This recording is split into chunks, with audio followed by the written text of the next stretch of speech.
Warta 6 kali ini kita awali dari Tulungagung. Pemirsa, terbukti menggelapkan uang milik perusahaan. Seorang sales makanan ringan di Tulungagung diringkus polisi. Dalam aksinya, tersangka menggunakan modus orderan fiktif.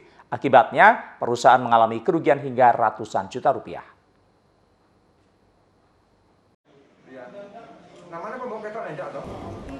Satuan Reserse Kriminal Polres Tulungagung menangkap Rian Yoga Pratama, warga Kecamatan Pare, Kabupaten Kediri.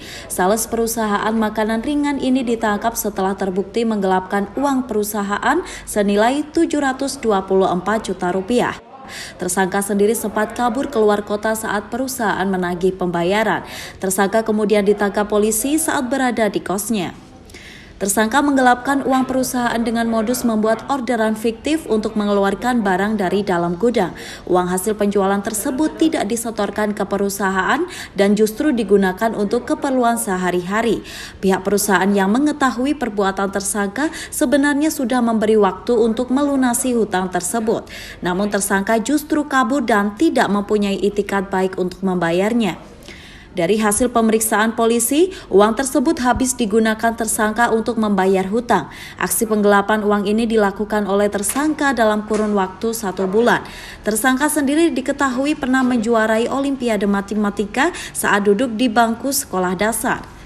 Dapat kami jelaskan untuk kasus penggelapan dalam jabatan pasal 374 KUHP. Jadi tersangka atas nama RY dengan modus memesan barang-barang ke toko, tetapi tidak disetorkan ke tokonya, sehingga dengan kerugian total sebesar 724 juta rupiah. Untuk tersangka diamankan pada tanggal 3 Oktober kemarin di daerah Kediri. Itu penggelapannya dilakukan selama berapa bulan? Penggelapan dilakukan dari jangka waktu bulan Januari dan Februari tahun 2020 ini. Modusnya, Dan? Modusnya memesan barang ke toko tapi tidak dibayarkan kembali ke tokonya. Pelaku sempat lari? Pelaku sempat kabur, akhirnya pada tanggal 3 Oktober kita berhasil mengamankan di Kediri. Kerugiannya 724 juta. Akibat perbuatannya ini, tersangka dijerat dengan pasal 375 KUHP dengan ancaman hukuman 5 tahun. Dari Tulungagung, Sogi Pamungkas, KSTV. Subscribe channel KSTV sekarang juga ya.